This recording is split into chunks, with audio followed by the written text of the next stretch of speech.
Hello, my name is Leonardo Hayato Takeshige. I am from the School of Science, Department of Chemistry, the Hiraoka Group. And the title of my presentation is Self-Assembly, Molecules That Know Where to Go.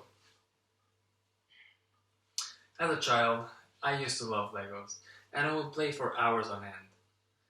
I would build castles, spaceships, and anything that came to my mind.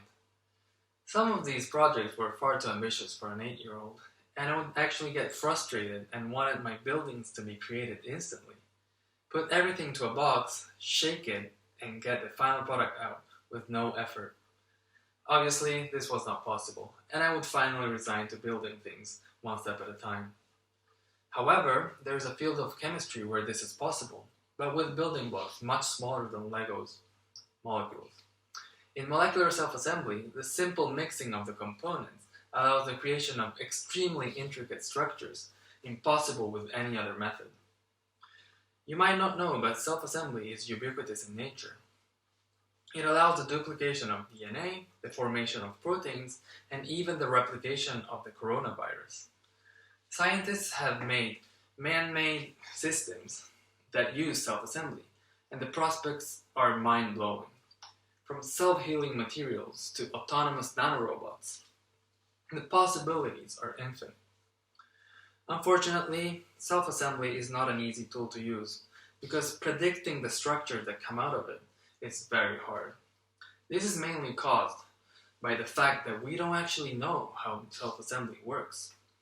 This is like building IKEA furniture without manuals. What I am trying to do with my research is to write these manuals for self-assembly. You might ask, why hasn't anyone done it before? Well, imagine billions and billions of molecules reacting with each other, creating thousands and thousands of intermediates. Following each intermediate independently is virtually impossible. So in our group, we have decided to only follow the average composition of the intermediate. This information is actually enough to learn a lot about these systems. For example, we know that a cube-shaped structure actually is formed first by creating a huge grid-like sheet. Or for example, that a sphere actually formed by firstly creating triangles and rectangles.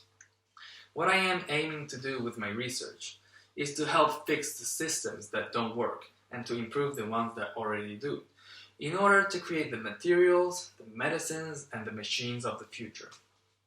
And who knows, maybe this research will make working with molecules as easy as playing with Legos. Thank you.